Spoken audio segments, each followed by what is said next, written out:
अस्सलाम वालेकुम। उम्मीद है आप सब लोग खैरियत से होंगे। तो आज का मेरा टॉपिक है तवक्कल के ऊपर।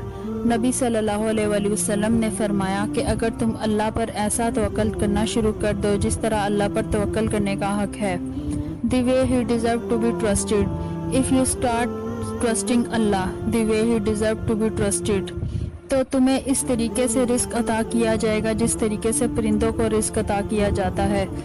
और आप सल्लल्लाहु अलैहि वसल्लम ने फरमाया कि तुम देखते नहीं हो कि वो सुबह सुबह निकलते हैं, खाली पेट होता है, इनको कुछ पता नहीं होता कि हमें रिस्क कहाँ से मिलेगा, लेकिन जब शाम को वापस आते हैं तो इनके पेट भरे होते हैं। तो अगर तुम वाकई सही मायनों में इस तरीके से तवक्कल करो अल्लाह पर, जिस तरीके से अल्लाह पर तवक्कल करने का हक है, तो अल्लाह फिर इस तरीके से तुम्हें रिस्क अता फरमाएगा।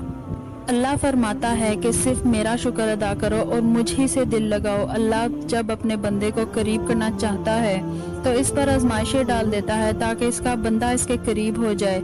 जो चीज़ बंदे को चाहिए होती है वो इस वक्त बाज़ दफ़ा इसके बस में, मतलब है कि अल्लाह ताला के बस में तो होती है, लेकिन बंदा जो होता है वो बाज़ दफ़ा जो होता है वो परेशान हो जाता है, तकलीफ़ में होता है, वो सोचता है कि पता नहीं क्या होगा मेरे साथ, मेरे साथ अच्छा क्यों नहीं हो रहा। तो अल्लाह ताला उस पर आजमाइशें ही इस वजह से डालते हैं कि वो अल्लाह के करीब हो जाए। और बाज़ दफ़ा ऐसा होता है कि अल्लाह ही को पता होता है कि इसके लिए वो चीज़ बेहतर भी है कि नहीं, तो अल्लाह ऐसे वक्त में नहीं देता वही चीज़। अगर वो चीज़ बेहतर होती है तो अल्लाह इस पर आजमाइशें डालकर इसको मुकर्रर वक्त में वो चीज़ दे देता है। और इंसान पर बुरा वक्त इसके अमाल के ज़रिए से भी आता है। जो गुनाह इसने किए होते हैं तो अल्लाह इसके गुनाह साफ करने के लिए इस पर आजमाइशें डालता है। और अल्लाह फरमाता है बेशक मुझ ही से मांगो, मैं ही तुम्हें दूंगा और रास्ता खोलूंगा। तो हमें हर हाल में, मुश्किल में, किसी भी हाल में अल्लाह से सच्चे दिल से मांगना चाहिए, क्योंकि बेशक अल्लाह ही ने देना है और अल्लाह ही ने रास्ता खोलना है। अल्लाह पर तवक्कल करने का मतलब ये है कि अल्लाह ही ने रास्ता खोलना है। इस यकीन से तवक्कल करें। अल्लाह कहता है मेरे से दिल लगाकर, यानी कि दिल लगाकर मांगो और अल्लाह से दिल लगाकर देखो। तो तकवा का यही कॉन्सेप्ट है।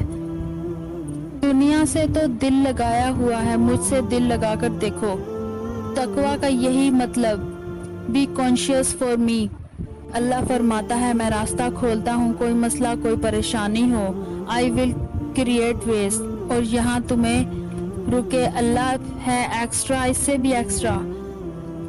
जब हम कुरान पढ़ते हैं, हम ऐसे कुरान पढ़ते हैं कि ये एक स्टोरी बुक है, it's not for me, it's not for else, और कहते हैं कि फिर के कुरान असर नहीं कर रहा। देखें अल्लाह ताला असबाब के पाबंद नहीं है।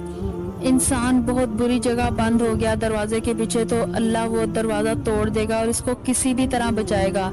जब हम अल्लाह से दुआ करते हैं कि अल्लाह हमें बहुत बड़ी गाड़ी दे दे, बहुत बड़ी डिमांडें हम रखते हैं अल्लाह के सामने, लेकिन फिर हम सोचते हैं हमारे पास तो बैंक बैलेंस ही नहीं है, हमारे पास तो पैसे ही नहीं है, मुझे तो पता ही नहीं है कि कैसे मिलेगी। While we are studying Quran, हमें ये जानना बहुत ज़रूरी है कि अल्लाह का नाम क्या है, अल्लाह की सिफ़ात क्या है और अल्लाह ताला क्या क्या कर सकते हैं।